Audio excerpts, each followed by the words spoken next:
Rekan Dakar Kementerian Agama Kabupaten Bekasi resmi mengukuhkan dan memperkuat kelompok kerja atau Pokja Majelis Taklim Kabupaten Bekasi periode 2025-2028. Dan seperti apa sebetulnya program dari kelompok kerja atau Pokja Majelis Taklim Kabupaten Bekasi?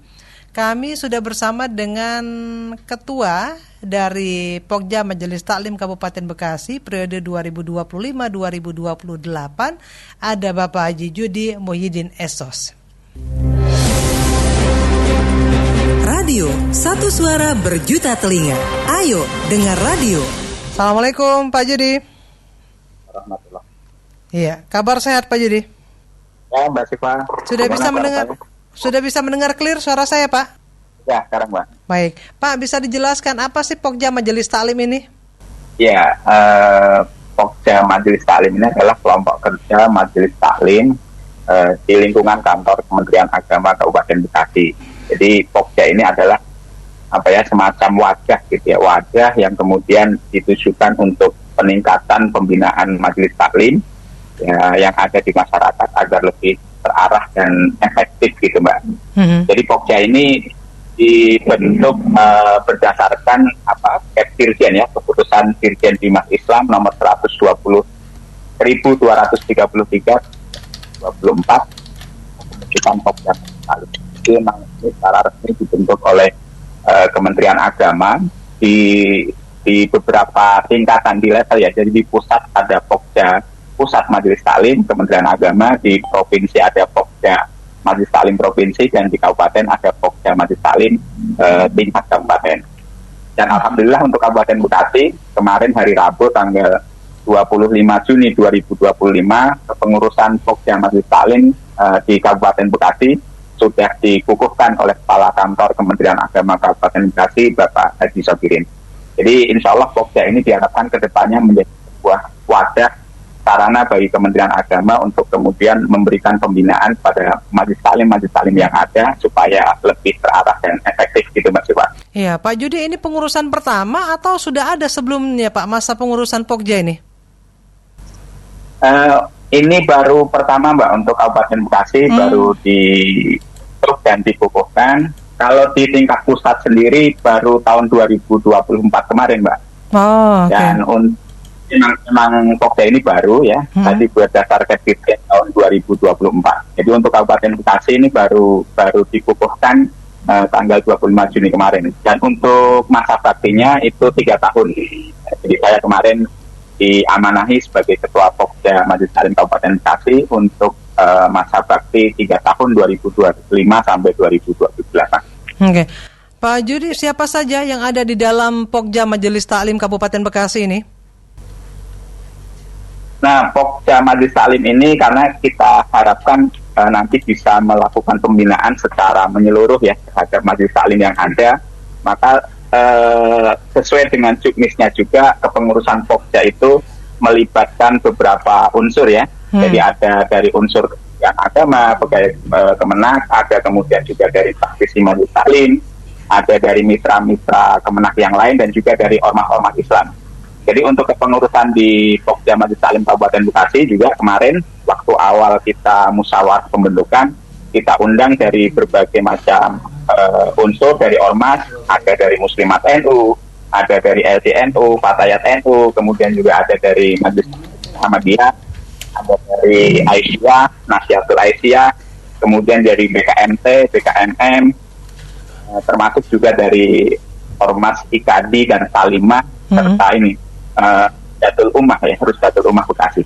Jadi kemarin dari beberapa pihak kita undang dan kita minta perwakilannya untuk masuk ke dalam kepengurusan Pokja Majelis Taklim. Oke, jadi semuanya terwadahi di Pokja Majelis Taklim ini ya Pak Judi ya? Ya, insya Allah semuanya terwadahi. Kita ingin sinergi sama-sama melakukan pembinaan terhadap Majelis Taklim ini. Iya, Pak Judi, ini kan masa tugas 3 tahun tidak terlalu lama ya, tetapi mungkin dari 3 tahun ini apa saja program-program yang sedang dipersiapkan oleh Pokja Majelis Taklim Kabupaten Bekasi? Ya, kalau program secara resmi mungkin nanti kita akan coba bahas di raker ya, karena kita juga belum melaksanakan raker, tapi secara mungkin sederhana ya. Tentu di awal kita ingin melakukan pendataan majelis taklim ya yang ada di masyarakat, khususnya yang berada di bawah binaan-binaan tadi, berbagai lembaga dan ormas tadi ya. Karena majelis taklim ini sangat banyak ya, bahkan dalam keseharian atau mungkin di lingkungan terdekat kita juga mudah sekali untuk menemukan keberadaan majelis taklim atau kegiatan-kegiatan taklim ini. Jadi mungkin nanti yang awal kita ingin coba data keberadaan majelis taklim, dan kita coba mungkin juga klasifikasikan ya majelis taklim itu, karena mungkin ada majelis taklim yang sudah dikelola secara baik ya, manajemennya dan lain sebagainya, keberadaan lembagaannya juga misalnya sudah berada dipayungi badan hukum, yayasan atau apa gitu ya. Ada majelis taklim yang di masjid, di musola, ada yang di perkantoran, ada yang di lingkungan, di bawah RT RW dan seterusnya. Kita ini coba data dan petakan dalam majelis taklim tersebut. Itu yang pertama. Yang kedua, tentu setelah kita punya datanya, kita coba rumuskan untuk program-program pembinaannya dari penguatan secara kelembagaan barangkali ya. Jadi kita berharap majelis taklim ini semakin profesional nanti pengelolaannya ya, dengan manajemen yang baik dan seterusnya. Jadi mungkin secara kelembagaan nanti kita coba ingin kuatkan majelis taklim yang ada, mengacu juga kepada regulasi yang sudah ada sebelumnya, yaitu Peraturan Menteri Agama nomor 29 tahun 2019 tentang majelis taklim. Ya, jadi dalam PMA tersebut diharapkan majelis taklim yang ada itu dikelola profesional dan kelembagaannya nanti juga terdata di Kementerian Agama, didaftarkan sehingga majelis taklimnya juga terdaftar gitu. Jadi itu yang berikutnya, penguatan kelembagaan. Kemudian juga nanti kita ingin coba melakukan perbaikan dan peningkatan barangkali kompetensi pengelola majelis taklimnya ya. Mungkin ketua majelis, guru-guru majelis taklimnya mungkin kita ingin coba programkan pelatihan dan seterusnya untuk pengurus dan pengelola majelis taklim ini. Nah, yang berikutnya mungkin nanti juga kita coba buat kegiatan-kegiatan yang mensinergikan dan bersama-sama dengan majelis taklim yang ada tadi, untuk kemudian semakin meningkat syiar dan kiprahnya dan gaungnya, dan juga sama-sama nanti bersinergi untuk mensukseskan program-program pembangunan yang dicanangkan oleh pemerintah. Barangkali itu Mbak Stefa. Oke. Pak, bagaimana nanti koordinasi atau juga kerjasama dengan pemerintah Kabupaten Bekasi, dalam hal ini Kementerian Agama sendiri, terkait dengan sudah terbentuknya kepengurusan Pokja Majelis Taklim ini? Ya, tentu kita ingin mencoba bekerja sama ya dengan berbagai elemen yang ada. Jadi tujuan dibentuknya Pokja ini sesuai di Kepdirjanya tadi juga satu sebagai wadah penyelenggara peningkatan kompetensi dan pengembangan program dari majelis taklim yang ada. Yang kedua juga dia diharapkan menjadi wadah untuk membangun kerjasama antara majelis taklim dari antara seluruh majelis taklim, bahkan di berbagai level tadi, di kabupaten, provinsi dan juga di pusat. Dan yang ketiga juga kita ingin membangun kerjasama dengan pemangku kepentingan yang lain, baik dari pemerintah dan mungkin juga sektor bisnis barangkali dengan usaha dan lain sebagainya. Insya Allah nanti Pokja Majelis Taklim akan melakukan barangkali silaturahim dan komunikasi dengan berbagai pemangku kepentingan tersebut untuk melakukan kerjasama ke depannya. Apa sih Pak Judi yang akan menjadi target jangka pendek di Kabupaten Bekasi sendiri Pak nanti ke depannya? Kalau jangka pendeknya tadi mungkin kita ingin punya database tentang majelis taklim ya. Jadi kalau selama ini di Kabupaten Bekasi, Mbak Siva, alhamdulillah untuk perhatian pemerintah daerah terhadap majelis taklim ini juga sudah ada gitu ya. Jadi ada beberapa guru-guru majelis taklim yang selama ini sudah mendapatkan perhatian dari Pemda Kabupaten Bekasi. Mereka menerima semacam honorarium atau insentif barangkali ya, bulanan gitu ya, untuk guru-guru majelis taklim. Tapi mungkin juga jumlahnya mungkin belum terlalu banyak. Atau mungkin belum bisa mengangkat semuanya, tapi itu sudah ada. Dan kita ingin juga nanti dengan keberadaan Pokja ini semakin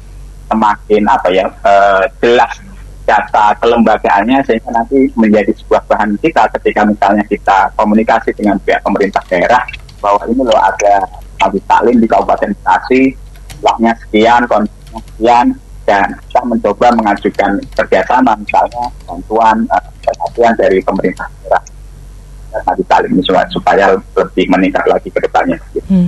Iya, terakhir Pak Judi, apa yang menjadi harapan dari Pokja Majelis Taklim Kabupaten Bekasi setelah dilantik?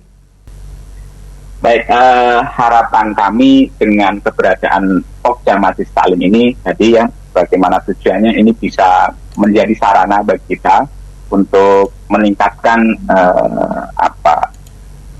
pengelolaan ya, majelis taklim yang ada sehingga semakin efektif, semakin terarah dan kemudian memberikan manfaat yang sebesar-besarnya untuk umat dan juga masyarakat. Yang kedua, kemudian dengan keberadaan Pokja ini mudah-mudahan semakin memudahkan kita berkomunikasi dan menguatkan ya silaturahimnya, kemudian persaudaraannya, kebersamaannya, persatuannya gitu ya, dengan berbagai macam majelis taklim dengan latar belakangnya masing-masing jadi menjadi bisa semakin meningkat komunikasi dan silaturahimnya. Dan tentu yang berikutnya kita bersama-sama dengan keberadaan Pokja ini sama-sama melakukan amal kebaikan untuk ya mensukseskan program-program yang dicanangkan oleh pemerintah dalam rangka memberikan pelayanan yang terbaik untuk masyarakat dan bangsa. Mungkin itu Mbak Siwa. Baik, Pak Judi terima kasih. Nanti kita akan ngobrol-ngobrol lagi setelah program kerja dari Pokja Majelis Taklim ini sudah